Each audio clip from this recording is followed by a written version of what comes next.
À 2h14 du matin, ce n'est pas la passerelle qui a réagi en premier. C'est une salle sans fenêtre, enfouie dans les entrailles d'un destroyer de la marine américaine, où un opérateur s'est penché vers son écran et a prononcé des mots que chaque homme présent a compris sans qu'on ait besoin de les répéter. Contact rapide multiple, relèvement 086. La mer était noire, pas de lune, pas d'horizon. Juste la lueur froide des instruments sur des consoles en acier et la vibration constante des turbines à gaz qui poussaient un destroyer lance-missile à travers des eaux contestées à vitesse contrôlée. Sur la passerelle, l'officier de quart gardait les yeux devant lui. Sur le réseau tactique en dessous, les voix restaient courtes, plates, disciplinées. Personne n'a haussé le ton, personne n'en avait besoin. Le premier signal n'était pas visuel, il était électronique. Une émission brève et intense a frappé les récepteurs du navire depuis le nord-est, suivi d'un second balayage plus fort depuis la ligne de côte plus basse. Le schéma ne correspondait pas au trafic civil, il ne correspondait pas à du bruit de fond aléatoire. Dans le centre d'information de combat, le superviseur guerre électronique a légèrement tourné la tête et confirmé ce que la salle commençait déjà à comprendre. Il peigne le navire. Pas l'eau, pas un balayage large, le navire lui-même. Le destroyer avait maintenu une posture de transit stricte, vigilant, mais extérieurement calme. Une coque grise dans une hoque noire. Pour un observateur lointain, il aurait pu sembler isolé, gérable, une cible d'opportunité. Quelque part au-delà de l'obscurité, un équipage iranien avait pris une décision. Il avait identifié un contact radar qu'il croyait comprendre et il s'était trompé. L'officier d'action tactique a donné l'ordre suivant sans hésiter. Conditions de défense. Maintien du cap. Construire l'image. D'un seul coup, le navire a changé de nature. Les portes étanches ne sont d'Artan se sont verrouillées. Les communications internes sont passées du trafic de routine aux formules brèves du combat. Sur la passerelle, les guetteurs scrutaient une obscurité qui ne leur rendait en rien. En dessous, les symboles de contact se multipliaient sur les écrans tandis que les opérateurs mobilisaient tous les capteurs disponibles. Recherche de surface, recherche aérienne, interception de signaux. Orientation infrarouge, pas de mouvement inutile, pas de questions répétées. L'équipage avait déjà fait ça, dans des exercices, dans des simulations, dans la répétition longue et impitoyable qui rend les décisions de combat réelles possibles en secondes plutôt qu'en minutes. Un autre appel est arrivé. Groupe de surface rapide maintenant confirmé. 3 contacts, vitesse élevée, convergent. 3 petites signatures coupant l'eau avec décision. Pas du trafic marchand. Pas des bateaux de pêche. Leur géométrie de cap était trop propre, trop délibérée. Ils fonçaient les tombeaux vers l'intérieur depuis des positions écartées, resserrant l'angle comme s'ils attendaient en de l'hésitation de la part du navire devant eux. Ils n'en obtiendraient soit pas. Le commandant est entré dans le centre d'information de combat sans bruit. Pas d'entrée dramatique, pas de discours. Il a regardé le mur d'écran une fois, écouté pendant 6 secondes, et posé la seule question qui comptait. Intention hostile. La réponse est venue de 3 stations en même temps. Comportement d'acquisition cohérent. Groupe de surface en accélération. Activité de conduite de tir possible, pas confirmé, pas encore suffisant. Le destroyer a maintenu sa discipline. C'était la partie que les observateurs extérieurs comprenaient rarement avec des navires au CCD-Baser comme celui-là. Un bâtiment de guerre de la marine américaine ne paniquait pas quand l'écran devenait chargé. Il devenait plus froid, plus précis. La peur n'était pas éliminée. Elle était comprimée dans la procédure. Sur le pont d'envol, le détachement hélicoptère se mouvait sous un éclairage rouge atténué, préparant un MH-60 Seahawk pour un lancement possible. Les équipes d'arrimage vérifiaient les fixations au toucher plus qu'à la vue. Les pales du rotor étaient encore repliées, mais plus pour longtemps si l'ordre venait. À l'avant, les servants des canons étaient déjà à leur poste. Le système d'armes rapproché restait silencieux pour l'instant. Son boîtier blanc pointait vers l'avant tribord comme une machine attendant de se réveiller. À 2h16, l'image s'est aggravée. Un nouveau signal est apparu, bref et étroit. Le genre qui faisait asseoir les opérateurs entraînés un peu plus droit dans leur siège. Ce n'était plus seulement de la surveillance. Ça ressemblait à une désignation, un transfert, une plateforme trouvant. une autre plateforme se préparant à agir. Le coordinateur défense aérienne a parlé dans le réseau. Activité de soutien missile possible. Personne dans le centre d'information de combat n'a réagi visiblement, mais la salle s'est resserrée. Sur la passerelle, le destroyer a modifié son cap, juste assez pour compliquer une solution de tir, tout en préservant l'illusion d'un transit régulier. Un changement mineur, à peine perceptible pour un œil non entraîné. À l'intérieur du navire, c'était le premier signe que l'équipage était passé, de l'observation à la mise en forme tactique. Ils n'étaient plus simplement observés. Ils commençaient à forcer l'engagement sur leurs propres termes, puis est venu le contact visuel. Un guetteur a capté la première traînée blanche intermittente, basse sur l'eau, côté tribord. Pas un missile, pas encore. Juste un sillage. Un sillage rapide, puis un autre encore, plus écarté. Les 3 contacts de surface forçaient maintenant l'allure, fonçant dans l'eau noire à pleine vitesse, soulevant des gerbes sous une lumière presque inexistante. Quiconque était à bord de ces embarcations croyait que l'élan était de leur côté, la surprise, l'obscurité, le nombre.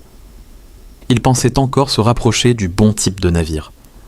Dans le centre d'information de combat, l'un des opérateurs les plus jeunes suivait le contact de tête et le regardait modifier son angle encore une fois, plus serré maintenant, comme s'il se mettait en position d'emploi des armes.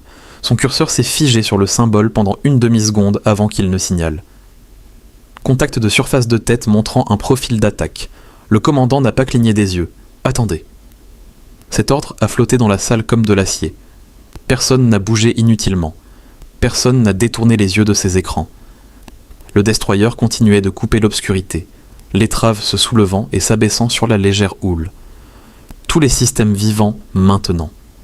Toutes les armes attendant une confirmation légale. Quelque part devant, des équipages iraniens se rapprochaient Pande, convaincus d'avoir trouvé quelque chose de vulnérable dans la nuit. Ce qu'ils avaient réellement trouvé était un bâtiment de guerre construit exactement pour ce moment. Et à 2h17, le premier avertissement de lancement hostile a frappé le réseau. À 2h18, l'avertissement a frappé le circuit avec une clarté qui effaçait tout doute restant.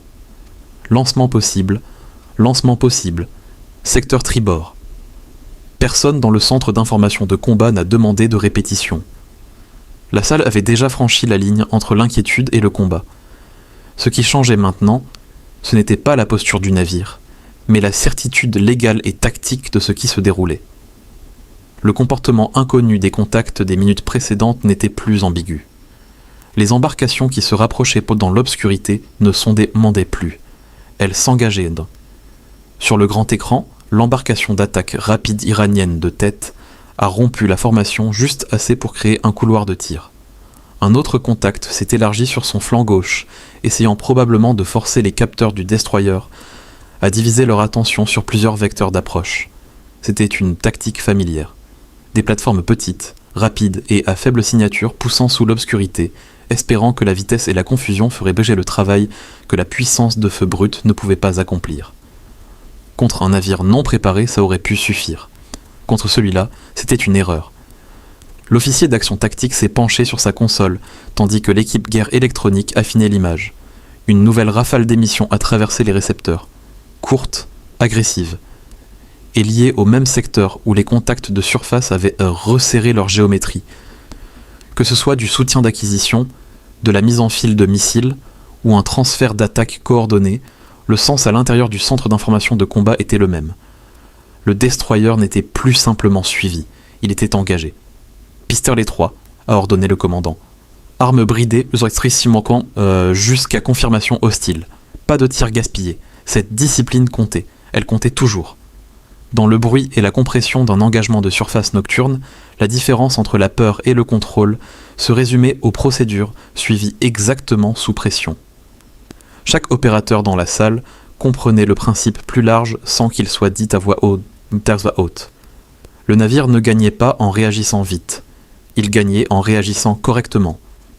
Sur la passerelle, l'officier de quart a exécuté un autre petit ajustement de cap, juste assez pour compliquer la géométrie d'attaque entrante tout en gardant le mouvement global du navire cohérent. Le destroyer n'a pas viré en panique. Il s'est angulé pour prendre l'avantage. En dessous du pont, les équipes de conduite de tir assignaient déjà des solutions, vérifier et racier les arcs, préparer des options d'interception à travers des défenses en couches qui avaient été construites de menaces comprimées. Puis, une deuxième voie à trancher, plus nette cette fois. Contact bas, haute vitesse, relèvement 091. Le symbole a clignoté sur l'écran et s'est rapproché de l'enveloppe défensive extérieure du navire. Qu'il s'agisse d'un missile, d'un projectile à assistance par fusée ou d'un drone rasant l'obscurité, il se déplaçait avec assez de vitesse pour forcer une action immédiate. L'officier d'action tactique n'a pas hésité. Recommande engagement. Le commandant a répondu immédiatement. Engagé. L'ordre a traversé le destroyer comme un courant dans un fil. Les systèmes avant se sont réveillés. Les radars de conduite de tir ont verrouillé. Les intercepteurs défensifs ont été engagés dans le centre d'information de combat. Le coordinateur défense aérienne appelait le relèvement, la vitesse et le rapprochement, tandis que les opérateurs pistaient les menaces source sound secondaires déjà se formant derrière la première. La réponse du destroyer n'était pas une seule rafale dramatique, c'était une chaîne, détectée, classifiée, assignée, engagée, réévaluée, exécutée en secondes par un équipage qui avait entraîné jusqu'à ce que la séquence devienne instincte. Dehors, la nuit s'est déchirée. Un lancement défensif a grimpé dur depuis le navire, brûlant d'un éclat vif contre l'horizon noir, avant de disparaître dans l'obscurité devant lui. Quelques secondes plus tard, un autre a suivi. Sur la passerelle, le flash s'est reflété sur les surfaces blindées et la vitre de la timonerie, puis a disparu tout aussi vite, ne laissant que l'obscurité à nouveau et la certitude que le navire avait maintenant pleinement rejoint le combat. Neutralisation possible. Attendez, confirmation. Personne ne s'est détendu parce que le première interception ne mettait jamais fin au danger. Il testait seulement le schéma. Un contact s'est fragmenté sur l'écran, mais un autre restait.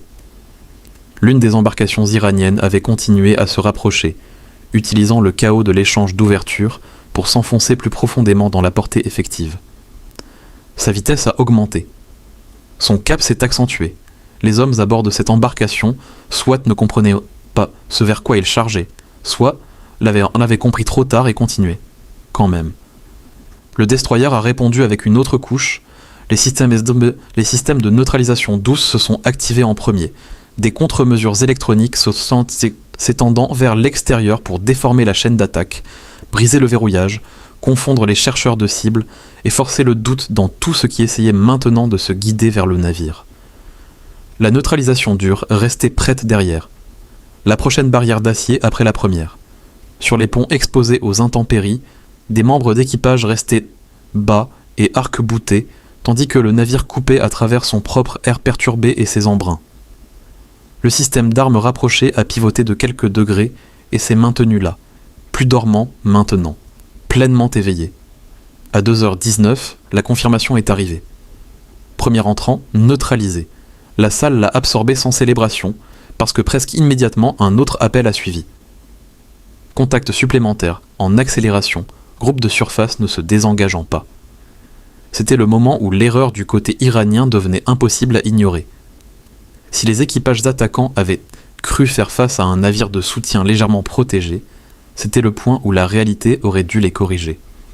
Une cible molle ne lançait pas des défenses en couche depuis l'obscurité. Une cible molle n'absorbait pas le premier coup et ne reconstruisait pas instantanément l'image tactique. Une cible molle ne continuait pas à manœuvrer sous le feu avec ce type de précision. Et pourtant, les embarcations iraniennes continuaient pas d'avancer. Le commandant a observé l'écran pendant un battement de cœur silencieux, puis a donné l'ordre suivant. Supposer une attaque de suivi. Reconstruire l'image.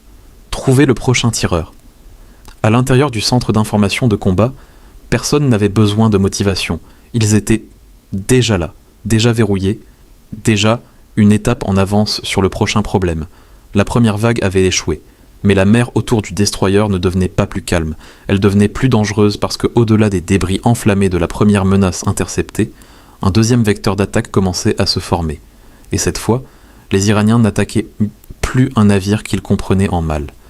Ils attaquaient un bâtiment de guerre de la marine américaine qui venait de se réveiller entièrement. À 2h20, le destroyer ne réagissait plus à une menace en développement. Il combattait à l'intérieur d'une.